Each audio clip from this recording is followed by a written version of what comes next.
Salve pessoal, sejam bem-vindos a mais um Outcast.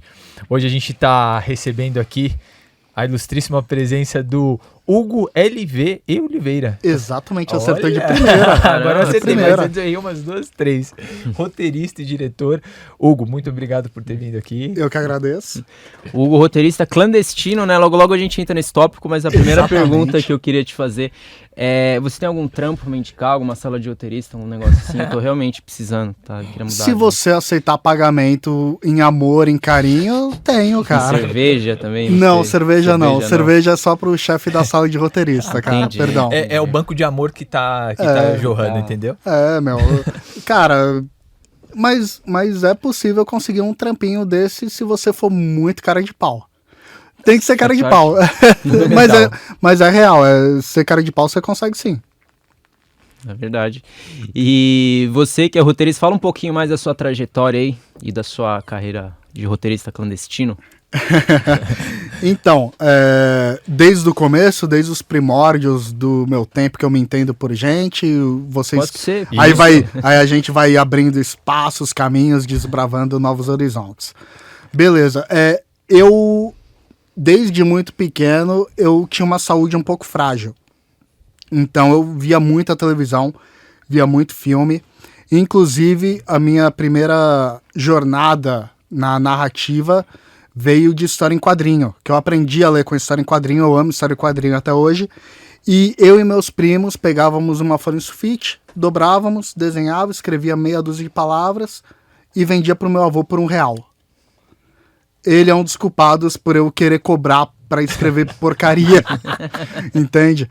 Aí eu via muita televisão, enfim, nossa, fui criado com TV a cabo, HBO, vendo Tarantino, vendo várias coisas que acabaram ficando na minha cabeça, só que o chamado foi quando eu vi na sessão da tarde, se eu não me engano, Os Goonies. Os Goonies Incrível, foi um... clássico. Bicho, Os Goonies é um filme perfeito, cara. Aquilo é lindo. A cena que o Slot abre a camiseta e tá com o emblema do Superman. E depois, quando mais velho, você descobre que o mesmo diretor dos Goonies foi o que fez o primeiro Superman. É genial. É um easter egg pra fã. É um easter egg óbvio pra quem conhece, mas é muito da hora quando você descobre a primeira vez. Eu descobri agora. Então, de nada. Belo spoiler. E eu adoro, eu era apaixonado por aquele Superman clássico com o Christopher Reeve. Eu passava muito na sessão da tarde. Que o Marlon Brando recebeu 1 milhão por 2 dias de gravação, alguma coisa do tipo. Verdade. Na época. Ligeiríssimo, né? Ligeiríssimo. Enfim, aí eu fiquei muito pilhado por Os Goonies, porque é uma coisa... Cara, é genial aquilo. Aí eu pensei, eu vou fazer cinema. Só que aí, quando eu fui pesquisar a faculdade, eu descobri que cinema é caro. O que é uma coisa que é um pequeno empecilho para quem é pobre. O empecilho monetário, né? Não dá pra você pagar com amor, que nem a... Igual te pagar na sala de roteiro, exato. O amor que eles querem é um amor de puta, cara. Infelizmente, é complicado. Aí eu decidi, eu vou fazer o mais próximo que eu encontrar de cinema, que é rádio e TV. Uhum. E rádio e TV é um curso muito interessante porque, querendo ou não, abre um leque muito bacana. Sem dúvida. Cinema, TV, rádio, podcast, que engloba um pouco de cada coisa. E eu falei, nossa, cara, vai ser bacana, vou fazer rádio e TV. Que foi um curso muito legal, que eu já havia lido alguns roteiros antes, nunca tinha produzido nada, mas já havia lido o roteiro, já entendia como que era mais ou menos a formatação de um roteiro, então já aprendi, já entrei na faculdade um pouquinho encaminhado nisso. Tanto é que da sala de 40 alunos, eu e mais um punhado de alunos eram os únicos que escreviam relativamente bem roteiro. E isso me deixou muito mal acostumado. Eu não aprendi nada da parte técnica. Nada. Não sei operar uma câmera, não sei operar um boom, eu me embanando com o microfone. É uma vergonha. Mas eu sei criar uma narrativa relativamente legal. E isso fez com que eu desenvolvesse a maioria esmagadora dos roteiros em grupo da faculdade, e nessa ou eu dirigia ou eu co-dirigia com alguém. E eu sempre quis escrever e dirigir, porque eu acho que é uma coisa linda você ter a sua visão do começo ao fim. Não é nem por questão de ego, mas é questão por unidade, para manter a pureza da ideia. É, claro que você tem que ouvir ideias e aprimorar. Sempre vai ser aprimorado você ouvindo ideias que fazem sentido. Mas era uma coisa que eu sempre quis. E nessa, um dos vários projetos de roteiro que teve, era pegar Macbeth e adaptar para uma outra realidade. Um outro filme, uma adaptação livre, por assim dizer. Aí teve gente que fez Macbeth como se fosse Jogos Vorazes. Teve gente que fez Macbeth como se fosse O Rei Leão. Uma amiga de grupo virou e falou: Hugo, e se a gente fizesse Macbeth como se fosse um filme do Tarantino? Na hora que ela falou isso, ela já te fisgou Olha, na hora. brilhou, cara. Olha, brilhou, não ouvi mais ninguém, só veio os negócios em mente de como poderia ser. Aí eu falei, e se Macbeth fosse Tarantino, tá ligado? Aí eu escrevi o roteiro, apresentei pro grupo, foi muito da hora, a gente pegou uma maleta, a maleta simbolizava a coroa de Macbeth, tá ligado? Aí tinha a luz dourada que saía dela, a gente fez uma gambiarra lá. Aí a gente foi apresentar, porque tinha que interpretar pro professor que ele tava gravando. O vídeo de todo mundo dava 3 páginas, 3, 4 minutos. O nosso tinha 15 páginas. Aqueles diálogos tarantinescos enormes e tal. Hoje em dia seria péssimo, seria horrível, mas na época eu falei, nossa, diálogo grande, é legal. Aí, tanto é que o professor tava gravando com a câmera e, se eu não me engano, era mini VD, é VD o nome da fita? Sei lá, RV, sei lá, foda-se. Ele tava gravando e do nada acabou a fita e teve que trocar o cartucho, porque tava grande demais. Aí, beleza. Fez essa atividade, foi bem bacana. E 1 ano e meio depois, esse professor me chamou para fazer teste para estagiar na Koala Filmes, que é uma produtora que faz live action, se eu não me engano, mas ela é muito focada em stop motion, que fez Angeli the Killer, que passa no Canal Brasil, baseado na obra do Angeli, da revista... como que chama? Chiclete com Banana.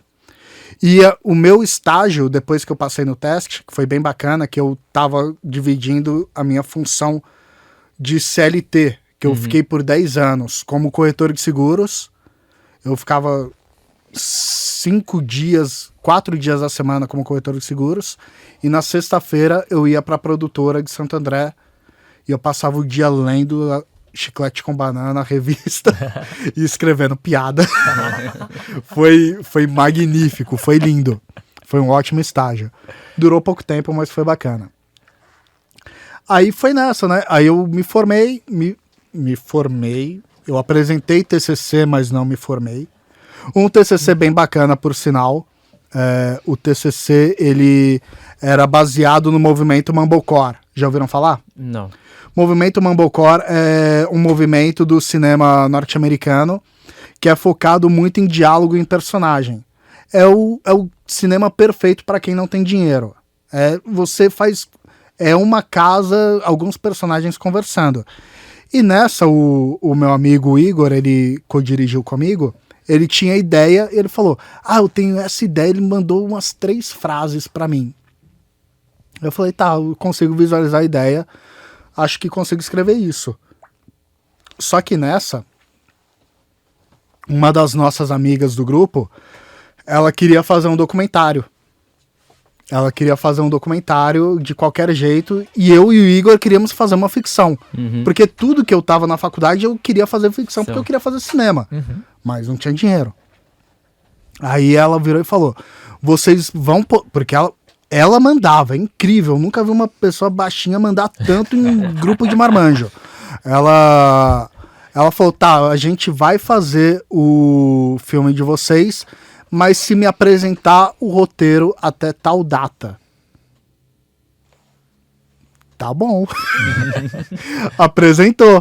Apresentou o roteiro, o pessoal gostou, fez casting, teve o casting, inclusive uma das atrizes é uma amiga até hoje, tem um projeto com ela.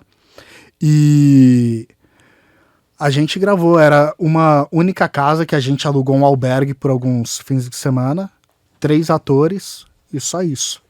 Se eu não me engano, 50 minutos, 1h10 de filme, só diálogo preto e branco. E, bicho, é horrível. É muito ruim, cara.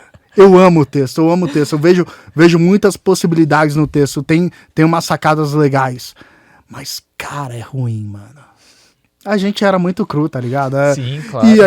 E, meu, você vê um curso de rádio e TV, o pessoal faz de TCC.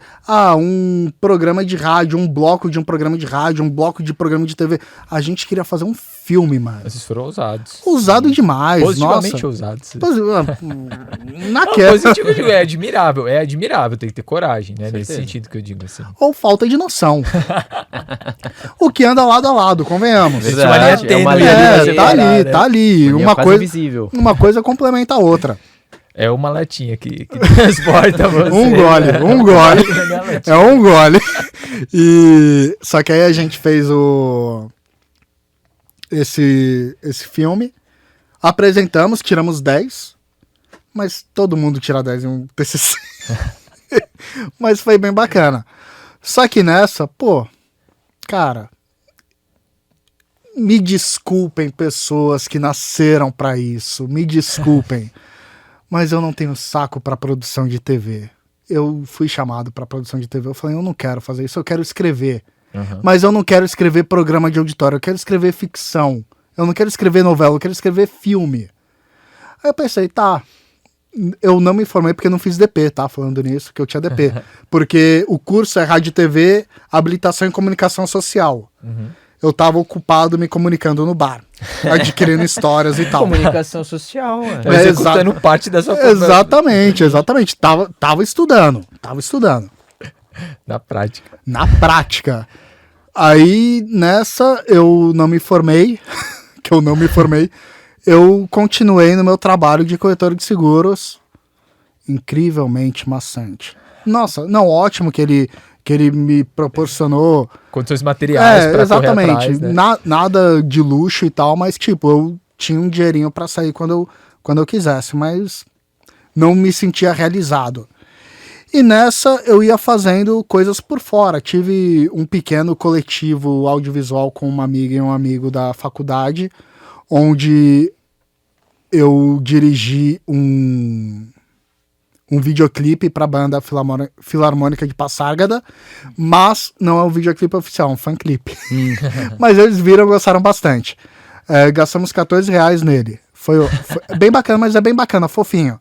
E outro curta que não foi finalizado. Não deu certo essa parceria, continuamos amigos até hoje, e aí eu continuei no trampo de corretor de seguro. Nossa, não suportando. Só que nessa, eu ia escrevendo pequenos roteiros para eu ter, porque eu precisava ter.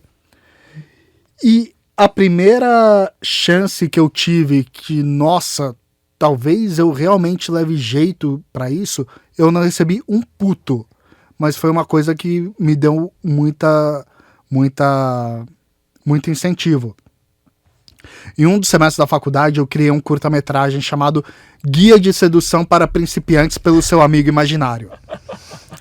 A história é exatamente isso, um amigo imaginário que ensinou outro camarada a seduzir as mulheres. É isso, não tem segredo, popularesco, divertido, risada e tal. Aí eu, num afã de, nossa, eu vou estourar na indústria, o que não acontece para 90% das pessoas, eu escrevi como se fosse um piloto de comédia. Um piloto de single camera, que não é tipo, não é feito num palco com plateia. É uma coisa mais cinematográfica e tal.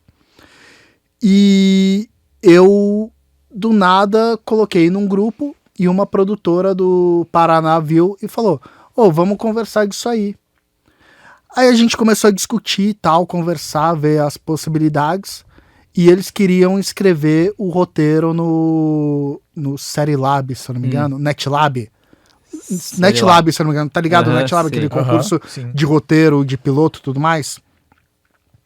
Aí nessa, eu falei, tá ótimo, só que precisava da sinopse dos demais episódios. Eu não tinha nada. Eu só tinha o piloto, que inclusive eu escrevi sem argumento nenhum. Fui no pelo, na raça. Só mais um gole aqui, pra fazer a propaganda. Foi no pelo é ótimo. Eu posso fazer só uma pergunta? É que eu tava brisa minha, tá? Mas não, tava pensando nisso. Eu falei, será que eu vou esquecer depois? Que eu queria te perguntar, no seu Macbeth by Tarantino, quem seria o seu Macbeth? Michael Madsen? Quem seria se você pudesse escolher? Cara, eu acho que teria que ser bicho, esse Paul Tim Roth, mano. O cara que faz o Mr.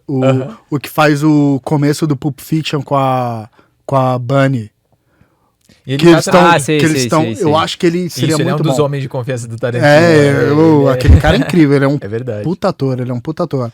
Mas, cara, eu não lembro porque, sendo muito sincero, eu tenho o péssimo hábito de não ler obra original quando eu adapto. Eu leio o resumo. Por quê? Mas por quê? Eu tô aprendendo a mudar isso. Eu tô aprendendo na marra a mudar isso. Mas é pra manter a visão. É uma adaptação, cara. Isso compõe a identidade do seu trabalho. Não é uma transposição, tá ligado? Eu acho que você tem que ter pontos chaves e entender muito bem a história e tal. Mas eu na época não li. Eu peguei uma cena e falei, tá, vai ser desse jeito. E escrevi. É maravilhoso. Eu devo ter resumido metade da peça no negócio. Enfim. Tinha umas falas horríveis, gente. Horríveis. Ia perguntar o quê? Não, era isso. Era isso. Que ia ser o Tim Roth. E agora eu acabei de me queimar como roteirista que não lê a obra original. Coloque um grande bip nas frases. Bip. Vou fazer isso, vou fazer dois. Vou fazer um corte onde só vai ser você. Não, é porque eu não. Isso. Tá ligado? Aí fica disponível por determinado dia da semana, determinado horário. Aí vocês fazem uma caça ao tesouro pra falar como que tal pessoa se queimou na indústria. Perfeito. Aí já temos uma nova ideia saindo disso. Então, olha só, eu já dando ideia, que ótimo produtor.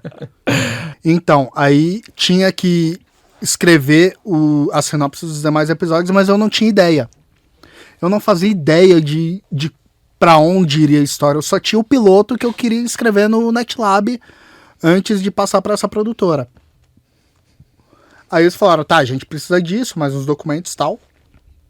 Eu falei, tá, me dá um fim de semana. Primeiro dia do fim de semana, enrolei. Eu pensei que você ia falar, passei no mercado, comprei aquele monte de cachaça. Não, enrolei. Fiquei deitado vendo TV, cara. Nossa, Globo Rural, caramba. Cara, nossa, Globo Rural é foda. Eu tenho um péssimo hábito de procrastinar.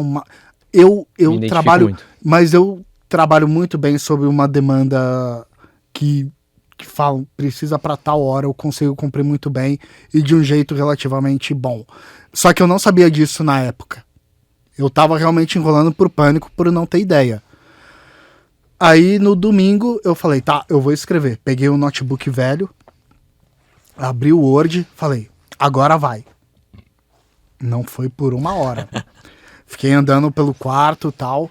Eu pensei, tá, mas tal personagem, e se ele encontrasse tal pessoa do passado?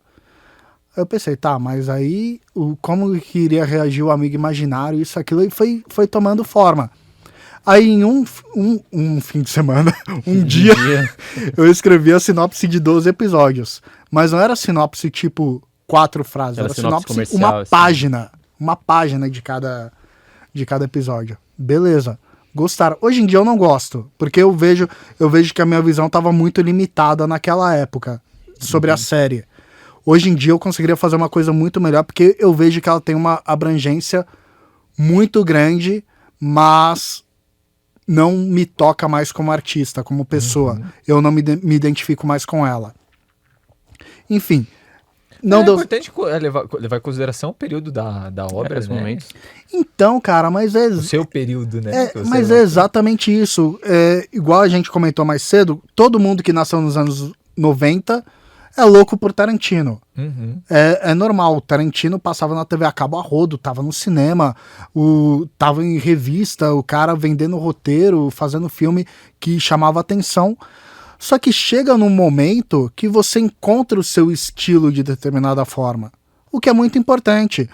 No começo, cara, você escreve copiando descaradamente. É igual, eu imagino, não sou nada musical, eu desafino tocando campainha. Mas eu imagino que quem começa tocando algum instrumento, começa tocando cover. Sim, Tirando a música do certeza. Legião Urbana, que gosta, ou sei lá o que, não gosto do Legião Urbana. Brincadeira. Gosto de Faroeste Caboclo. Ótimo pra dormir.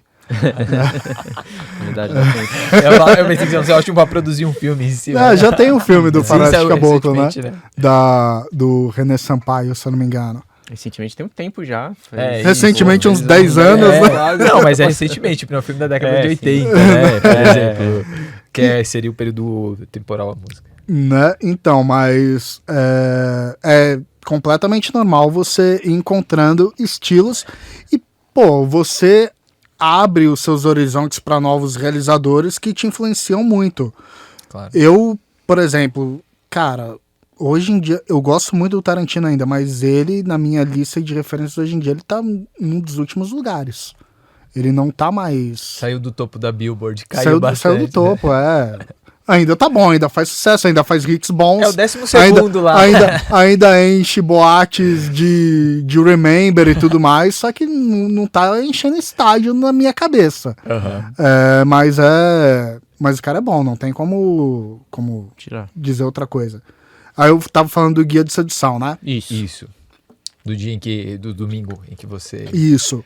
começou de fato a escrever. Aí eu apresentei o projeto pra produtora, eles gostaram muito, só que por alguma razão que eu não lembro agora não deu certo. Enfim, isso me deu um ânimo pra voltar a escrever. Eu pensei, tá, tem gente com gosto ruim o suficiente pra prestar atenção no que eu faço. Brincadeira, pessoal. A gente tem projeto ainda. Amo vocês. Deixa eu fazer o corte polêmico do Hugo aí. Pegar uns trechos soltos ele soltando. Puto! Então, aí eu pensei, tá, eu vou escrever um roteiro pra produzir de forma barata. Aí eu lembro que uma professora disse que determinados filmes de determinado semestre, acho que do 7º ou 8º semestre, que era o TCC, sempre tinha algumas questões que estavam em todos os filmes. Por exemplo, era um adolescente que era suicida, que estava no topo de um prédio olhando a cidade. Eu pensei, eu vou escrever uma coisa com isso tudo. Mas vai ser bom. Aí eu escrevi um curta que eu tive muito obcecado com ele por algum tempo, que eu queria tirar do papel, que chama... O adolescente em cima do prédio. Sim, Descendo em cima do... sim, exatamente. Esse é exatamente o nome? Exatamente. O nome era A Gente Se Encontra no Meio. Que inclusive tinha uma personagem que eu tava criticando, as Pixie Manic Girls, já ouviram falar? Que são aquelas minas de filme louquinha, que é toda divertidinha, que é bonitinha e que muda a vida do cara, só que a mina não tem profundidade nenhuma. É só um mecanismo dramático para mover a história do protagonista masculino. Uhum. Tá ligado? Que é Porra. horrível. Sim, verdade. Mas é um tipo de abordagem que usavam muito. Tipo, falam que a mina do 500 Dias com Ela era o máximo da Manic Pixie Dream Girl. Enfim, aí eu pensei, eu vou colocar isso, mas ela vai ser mais interessante que o cara e ela que vai mover a história. Tanto é que o roteiro, que eu faria diferente hoje em dia, claro, por questões que a gente já falou, ela tem personalidade bem definida, apesar dos problemas dela, e o cara é completamente sem graça. O cara não tem... Então fiz o a inversão. inverso do negócio. meio que sem querer, mas fiz. Enfim, aí eu peguei e falei, vou produzir. Impossível de produzir. Não tem como produzir. Tem questões de gravar no meio da rua com várias pessoas que é um pesadelo pra quem não tem verba. Eu falei, tá bom, vou inscrever em festival. Não conhecia nenhum festival. Ótimo, a vida do roteirista brasileiro. Até que num grupo de roteiristas brasileiros, que se não me engano você conhece, surgiu o Script Plus. Sim. Aí eu escrevi nesse festival. Fui finalista dele. Eu fui finalista também no ano passado? Não, esse foi em 2017, eu tá, acho. faz tempo. Foi na primeira edição. Ah, não, eu tô confundindo. O Script Plus é do roteirista empreendedor. Eu tô Isso. confundindo com o Spirit. Então, Não. é outro. É do roteirista empreendedor mesmo. Aí eu fui finalista com A Gente Se Encontra no Meio. E tipo, tá, bacana, mas não ganhei. Que é normal. Só tem um vencedor, né? E eu odeio esse vencedor. Enfim. Não deu certo, mas nessa surgiram umas pequenas oportunidades, porque as pessoas, ser finalista, apesar de ser um concurso pequeno, é bacana. As pessoas acham, nossa, coloca lá um lourinho e fala, nossa, que legal. Aí nessa eu fiz uma publicidade para uma produtora de animação. Lembro que eu escrevi no carro enquanto tava viajando para Minas Gerais com os meus pais e tal. Ganhei 400 conto, bacana. Ajuda. Para quem nunca escreveu publicidade. Claro. E publicidade, não sei se é o método que eles usavam, mas é um método de escrita que eu odeio, que é muito semelhante com rádio e programa de auditório, que é por bloco. O tempo e o texto. Nossa, Já eu fiz odeio, roteiro assim. odeio isso, cara. Você se dá bem com isso? Não muito, mas uma vez só que eu precisei fazer nesse formato mesmo. Às vezes que eu trabalhei pra publicidade, foi um roteiro mais Master Cine cinematográfico mesmo, cara, mas nesse estilo... onde eu puder meter Master Cine eu meto, porque, cara, pra mim é muito mais executável. Eu trampo muito mais rápido com Master Cine. Pega o jeito. Nossa, rapidíssimo. Enfim, aí não recebi esse dinheirinho do pessoal da publicidade, de um comercial que nunca foi feito. Acabaram não fazendo comercial. Mas tem incrível. muito trampo assim, né? Que você recebe... Então, cara, eu vi não sei como que é a realidade aqui no Brasil, mas eu vi uma entrevista de um diretor que eu gosto muito, norte-americano, Ed O'Keefe, que ele teve 2 filmes na Blacklist, 2 roteiros de filme na Blacklist. Sabe o que é Blacklist? Não. Blacklist é um apanhado anual que a indústria norte-americana faz, que são os melhores roteiros não produzidos. Esses roteiros passam por agentes, por agências, por produtoras, e eles não são produzidos por alguma razão. Dentre esses roteiristas já teve filme do Tarantino, dos irmãos Coen, já teve um brasileiro de 2018, o César Vitali, que o roteiro dele falam que é bem bacana. Eu tenho o roteiro, mas eu ainda não li. Enfim, e esse diretor, o Ed O'Keefe, ele falou que a média para um filme sair, a média de anos para um filme sair lá nos Estados Unidos é em torno de 7 anos desde o roteiro até o final. Isso me desanima demais. Cara, 7 anos, mano. 7 anos, velho. Eu não sei se eu vou sobreviver chegando em casa depois daqui. Aí eu comecei a pensar o tipo de coisa que cara, é lindo. Lindo você escrever um roteiro grande, com muitas possibilidades, com um elenco gigantesco, com efeitos e tal. Mas, cara, ele é executável? Vai ter grana pra investir pra fazer isso? Tem que ser realista, né? Então, tem que ser realista, cara. Aí eu comecei a voltar pras minhas origens, tipo do TCC mesmo. Cara, uma locação 3 atores, mano. Tem coisa mais dramática do que a relação humana, meu. As pessoas mentem, as pessoas dissimulam, as pessoas fingem que mentir, dissimular e fingir quase... Interligados. Enfim, belo roteirista. Tá ligado? As pessoas têm contradições. E isso, dramaticamente falando, é muito interessante. Aí eu pensei, tá, eu vou tentar voltar a escrever nesse nesse escopo, nessa realidade que é uma coisa que eu consigo produzir. Que eu já tava pilhado, porque, cara, eu tava com 28, 29 anos. E, porra, sem produzir uma coisinha que eu falasse, nossa, da hora, né? Aí eu pensei, tá, eu vou nesse meio tempo eu formei um coletivo audiovisual, o Malva Filmes, onde eu produzi um clipe e um doc e tô com um curta agora que vamos rodar. Mas não tinha dirigido ainda, porque eu não me sentia confiante o suficiente. Nem hoje eu me sinto muito. É normal. Porque é normal, porque quando você admira as pessoas, a pessoa já tá lá, já tá no ápice. Mas você tem que lembrar que a pessoa chegou no ápice vindo da merda, sem né? Sem dúvida nenhuma. Exatamente. Aí eu pensei, tá, eu vou me cercar de conhecimento do que eu não aprendi na faculdade. Mentira, não consegui isso. Promessas falsas, promessas vazias. Mas eu fiz um curso de cinema digital numa escola aí de Genópolis. E um dos exercícios era fazer um roteiro de 3 páginas com 2 personagens. Eu falei, cara, isso é comigo, mas... Bicho, isso é comigo, cara. Aí eu fiz o roteiro lá, gostaram bastante. Aí uma mina virou e falou, cara, vamos produzir esse roteiro. Eu falei, tá bom, vamos produzir esse roteiro. Gastamos R$150 com aluguel do Airbnb. Chamamos um amigo ator para fazer o papel do cara. Chamamos a mina que fez a personagem do meu TCC, a Renata, para fazer a personagem feminina. Gravamos em 5 horas com R$150. Não ficou bom.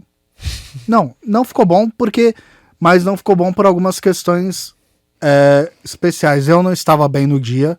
Tava tendo meio que ataque de ansiedade e tal, não tava bacana, não tava me sentindo legal.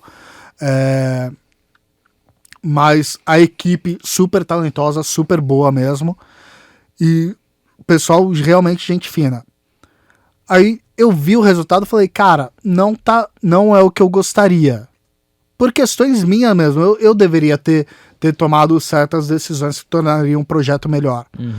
Mas eu vi um diferencial naquilo. Não era bom esteticamente falando, não era arrojado, não era nada, mas um negócio de 4 minutos, onde tem uma revelação no diálogo, num espaço gravado menor que essa mesa. A gente gravou plano contra plano geral num espaço menor que essa mesa. Eu pensei, tá, vou arriscar, dane-se. Tem nada a perder, tá feito. Lógico. Aí inscrevi nos festivais. Não fomos selecionados em nenhum. Até ser selecionado no Fexta. Aí eu pesquisei o Fexta. O Fexta é um festival relativamente tradicional de Santa Teresa, se eu não me engano.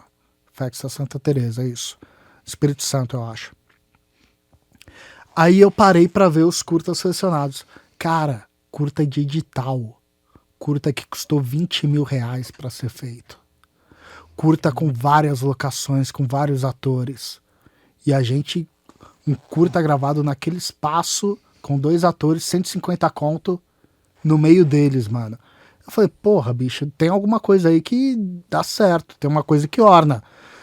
Não é o melhor filme, não ganhamos prêmio nenhum, mas nós estávamos selecionados perto de gente que tem gabarito, tá ligado? Tem força na indústria e tal. Aí eu fiquei com fogo danado, cara. Eu fiquei com fogo tremendo. Eu falei, quero produzir. Ainda tenho na cabeça que, cara, eu escrevo bem baixo orçamento. Me dá um tema, locação, alguma coisa, eu me viro, torno interessante. Eu tava com isso na cabeça. Aí eu fui um dia, um amigo da faculdade, o Paulinho, virou e falou, ele tem uma produtora, tava querendo pensar em fazer alguns curtas, e ele falou, ô Hugo, tem algum roteiro aí pra mim? Tenho não, cara. Tem nada não. Segura. Tem nada não. Aí, passou uns dias, eu tava em home office, que já era época da pandemia, foi no ano passado. Eu falei, cara, eu vou escrever um roteiro. abri o programa lá, o Celtics, pirateado, claro. Que você inclusive me passou, muito obrigado. Exatamente. Estamos aqui para isso. Cineastas independentes se apoiam. Aí eu abri o Celtics e falei, eu vou escrever. Não tinha ideia. Até que eu vi uma cena em japonês que eu não entendi porra nenhuma. Não entendi nada. Mas era uma mina abrindo a porta pro cara no apartamento, fumando um cigarro e trocando ideia lá em japonês. Eu não entendi nada, mas eu pensei, essa mina tá fazendo programa. Aí já me deu um gatilho. Uma mina que recebe um cara pra fazer programa e as coisas meio que desandam a partir daí. Aí eu falei, tá, vou escrever. Mas qual que é o diferencial visual da parada? A mina tá vestida de gatinha, mano.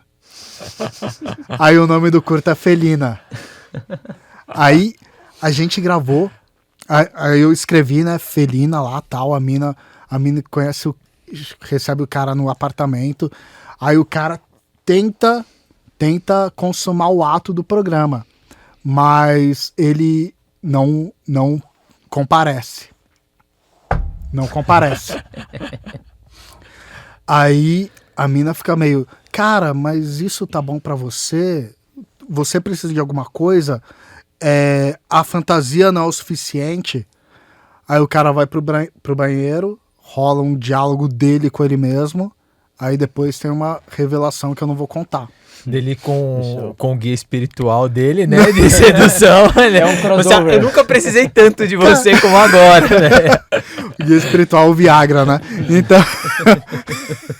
O Viagri. Porque ele era francês. Então, aí eu escrevi o negócio, aí falei, é executável. Uma locação, 2 personagens, é de boa. Falei, que seja. Mandei pro Paulinho. Ele falou, cara, tá muito da hora. Vamos fazer.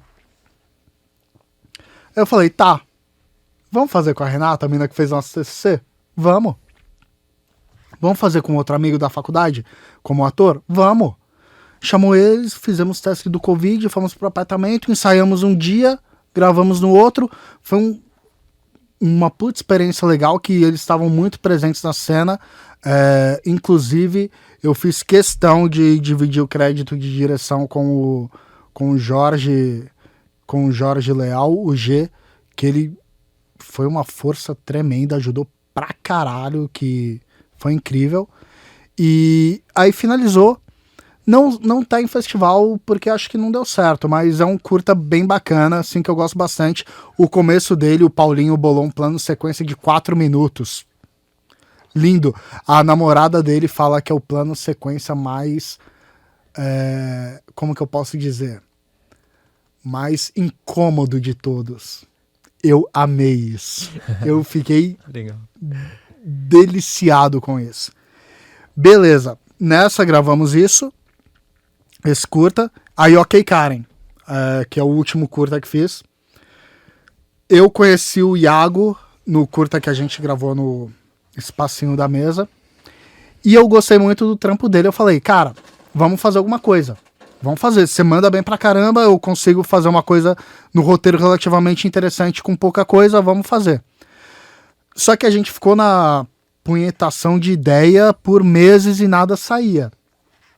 Até que um cara de um grupo do Facebook convidou alguns poucos diretores independentes e falou, cara, vocês topam fazer um curta-metragem de terror sobre o Covid para lançar numa antologia digital? Abracei a ideia. Aí eu fui, sentei para escrever o Ok Karen. Cara, saiu em 1 hora aquilo. Caramba. Bicho, 1 hora, sem zoeira. E é ótimo. Cara, Silvio. foi tudo muito instintivo, saca? As cenas realmente fluíam de um jeito que eu já sabia o final. Já sabia exatamente o final, já sabia exatamente qual música usar, já tinha uma ideia estética bem Estruturado, bem bem definido, estruturada na minha cabeça, que aí fui desenvolver muito mais com o Iago. Só que aí eu não consegui locação pra gravar. Eu não consegui atriz pra gravar. Eu perdi o prazo pra participar da antologia. Mas aí o Jai, o nosso amigo, ele indicou a Camila pra fazer a personagem da Letícia, que no filme Ok Karen é a única personagem física que aparece. É o tempo todo, todas as cenas, ela em cena. E a Camila tava num processo de de 2 peças, aliás, que ela tava atuando e tal, ela não poderia participar. Eu pensei, tá bom, nesse momento que ela tá ocupada, mas ela já topou, ela tava dentro, gostou do roteiro, a gente vai desenvolvendo a linguagem visual do filme. Me encontrava com o Iago no bar, a gente discutia, trocava foto, trocava ideia. Inclusive o roteiro dele, tínhamos 2 cópias do roteiro. O roteiro dele todo rabiscado de ideia, de intenção de cena, de por que tal plano, isso e aquilo, qual luz usar, tal. O meu roteiro limpo. Confio, né, meu? Não sei operar uma câmera, eu passo a ideia, ele executa. Sim. E executa de uma maneira incrível, mas ele é um colaborador fenomenal. Aí a gente foi, nós encontramos a locação e decidimos gravar em dezembro do ano passado. A ideia era lançar direto pra internet. Só que a gente gravou, em 12 horas a gente gravou o curta, que foi puxado. A atriz não reclamou em momento nenhum, mas eu sei que ela tava cansada. Todo mundo tava cansado, né? Pô, 12 horas é tenso. E você viu o curta, né, César? Sim. Você viu que ele tem planos que são Sim. aproximando, que não tem corte e tal. É uma coisinha um pouquinho... Tem que montar trilho e tudo mais. Gastamos R$3.000 nesse curta. Muito, muito barato. Beleza. Gravamos esse dia e a gente foi montar. Eu me reunia com o Iago na casa dele e a gente montava o curta. Eu ia vendo o curta sendo montado, eu pensava, cara, tem alguma coisa aí. Tá interessante. A atriz o tempo todo só interagindo com a voz do celular dela, só que os planos se sustentam, os planos conversam, o negócio tá ornando. A gente finalizou não, né? O Iago terminou coloração, mixagem e tal, em março. Só que antes disso eu já tinha falado, cara, pira tentar uns festivais aí. A ideia era jogar no YouTube porque, cara, queria ser visto, queria chamar atenção. Ainda mais que o tema tem um quê do Covid, não é só Tem uma Covid, relevância. mas tem uma coisa atual. A gente pensou que ia atingir o zeitgeist, tá ligado? Ia fazer sentido total cultural. Karen é tipo a Siri, né, do celular. Exatamente. Tipo, Karen, Imaginei como se fosse eu. A mina Ok, fica Google. falando. Tá ligado o Google, que você fala, Aham. ok, Google, e fala e pede a pesquisa? A Karen é isso, tipo, ok, Karen, chamar Uber pra casa da minha mãe. Aí a Karen, eu não acho uma boa ideia. A Karen vai metendo pânico na mina. A Karen é cruel. Aí a gente pensou e decidiu, tá, vamos colocar nos festivais. Aí, como humilhação boa é humilhação grande e internacional, eu pensei em Cannes. Completamente inatingível, né? Mas eu inscrevi em Cannes. Recebi a recusa mais linda de todas, o e-mail que vem com lourinho e tal, falando agradecemos o seu filme, isso, aquilo. Mas não! É muito bom. Aí tá guardado.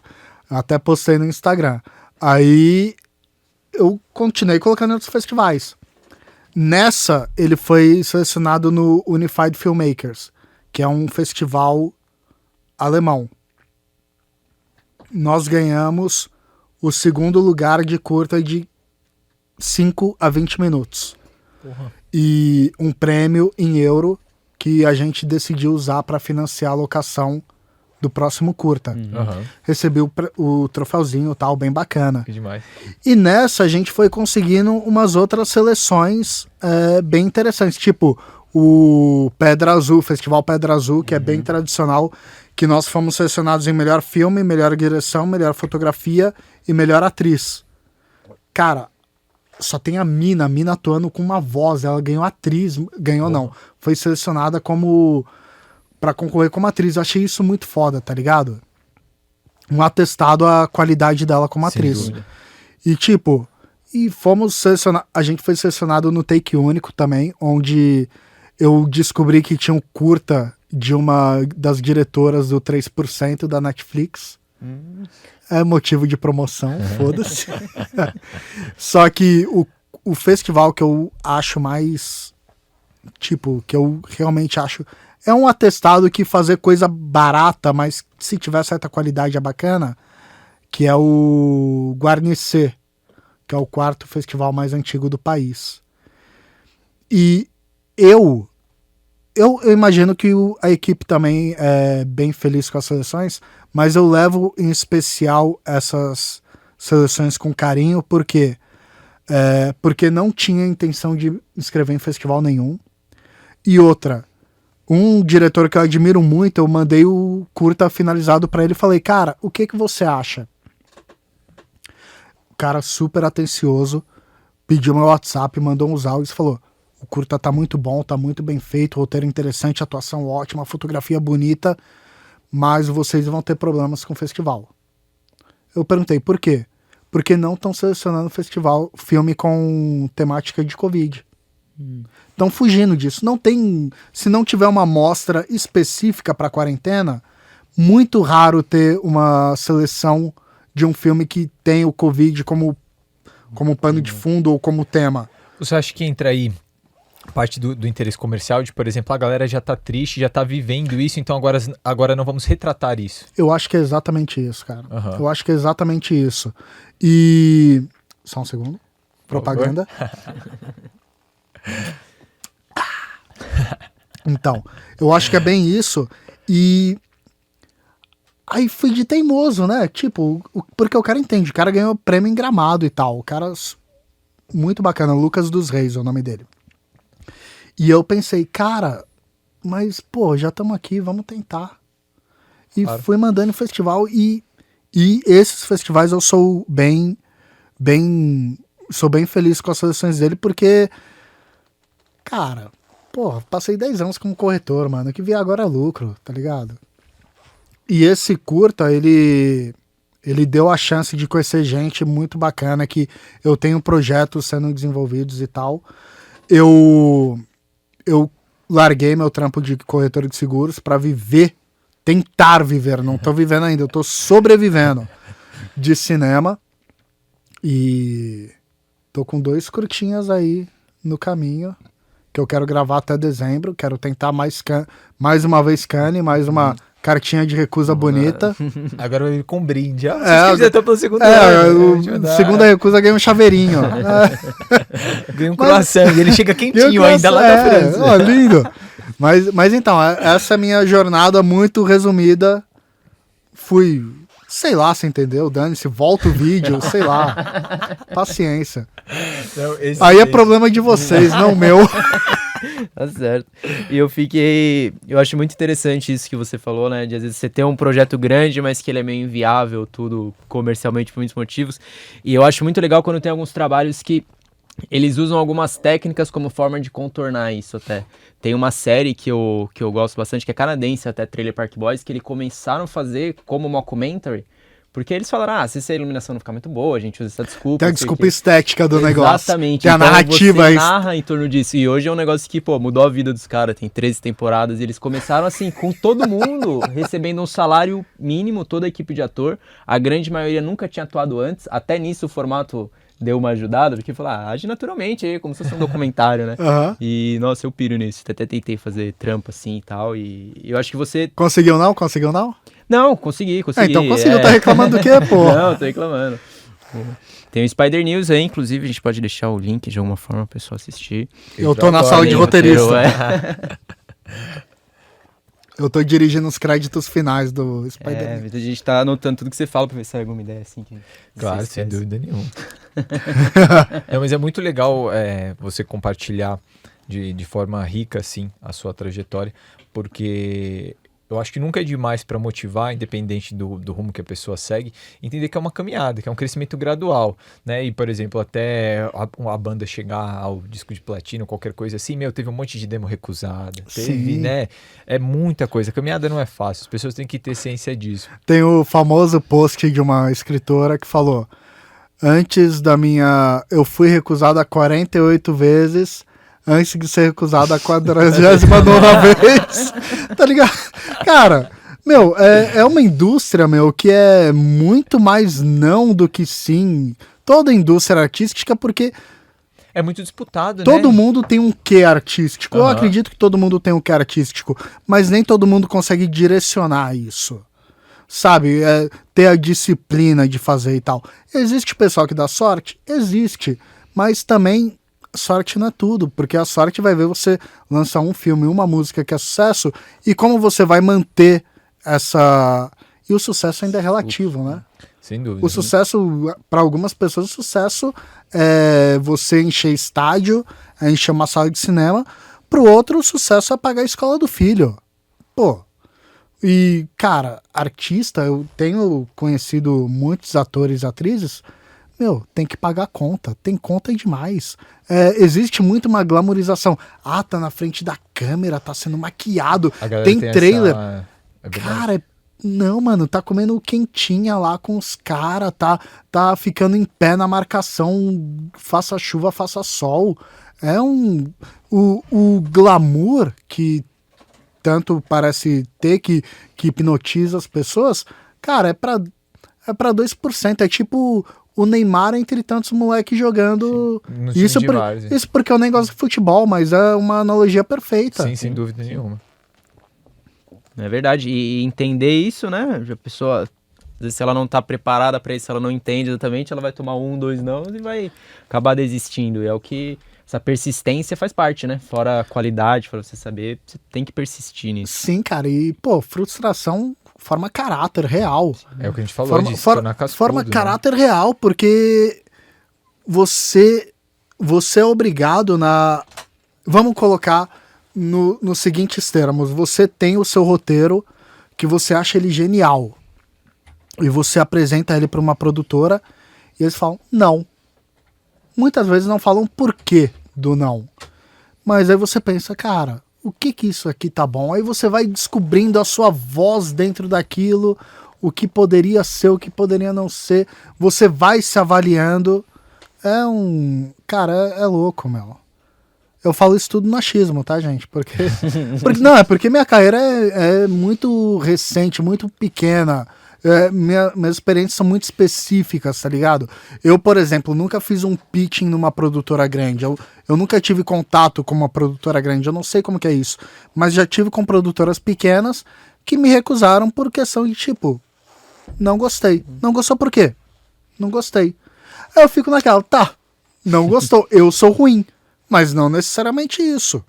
Não, sem dúvida nenhuma. Entra o lado humano, às vezes, porque eu penso que em questões de trabalho você tem que procurar ser o mais técnico possível e racional. Então, numa análise como essa, eles deveriam minimamente te explicar o porquê, né? Não existe isso, não vou fazer porque eu não gosto. É uma coisa... é recorrente, mas eu considero um comportamento muito errado. Deveria haver uma explicação, pelo menos. Mas, cara, eu acho humanamente muito complicado isso, mas eu entendo perfeitamente o porquê disso. Porque se você produz um filme por mais baixo orçamento que seja, você entende toda a logística que aquilo envolve. Dependendo do filme, é um investimento muito grande, cara. Então os caras, eles têm que ter certeza do retorno, os caras têm que ter certeza de que aquilo dialoga com uma parcela do público. E às vezes, cara, não tá bom mesmo. Eu não tô falando que o meu tava bom, vai ver, tava ruim. Também de repente você não quer falar exatamente cara, isso. Né? Não, mas eu escrevi muita coisa ruim, cara. Muita coisa ruim. Não, faz parte do processo, nossa. Mas amo cada um como meu bebê feio, cara. A gente já chegou a debater em alguns outros episódios, assim, sobre a reformulação na educação, no comportamento, na sociedade, principalmente nos jovens, né? que são o futuro. E eu te pergunto o que você pensa sobre a ausência do incentivo artístico na educação aqui no Brasil. Cara, eu acho esse um tema muito rico porque, na verdade, a arte ela está enraizada em tudo. Um design de um livro de culinária bonito que você faz tem uma arte embutida ali para torná-la mais eficiente de alguma forma. E a juventude, cara, eu amo a juventude porque a juventude é foda. A juventude é criativa, a juventude agora, na minha época também, mas agora eles são muito mais engajados. Mas a juventude real, a real que eu digo, a grande maioria, que é o povo que trabalha, classe C, classe D, não é estimulada pelos meios que existem. Existem ONGs, grupos e tal, que realmente tentam atingi-las.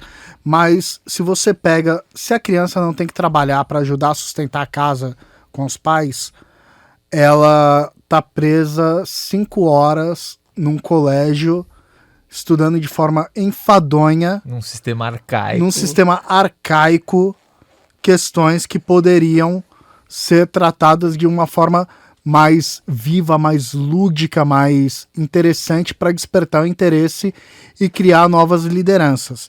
Enquanto filho de rico, poxa, tá na escola gringa, fazendo aula de violino, de violoncelo, estudando grandes pensadores, incentivando o pensamento crítico, quando aqui muitas vezes querem incluir o ensino militar, que é abaixa a cabeça, obedece. Totalmente opressor.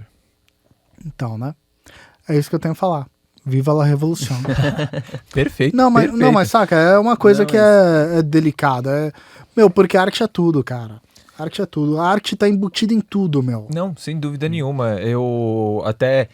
A arte tem uma relação total, acho que com a cultura custom, que a gente falou sobre aqui no episódio com o Juan, que foi um outro entrevistado, e ele falou assim, você pode dar identidade, assim, e a gente falou isso também com a Rosália, você pode fazer tudo de uma forma criativa, é o que você falou, desde, sei lá, uma planilha, a capa do livro, então tudo é arte, mas a gente precisa ter inspiração, de certa forma, né, quem tem um mínimo de permissão de receber isso durante sua criação é um certo privilégio, né?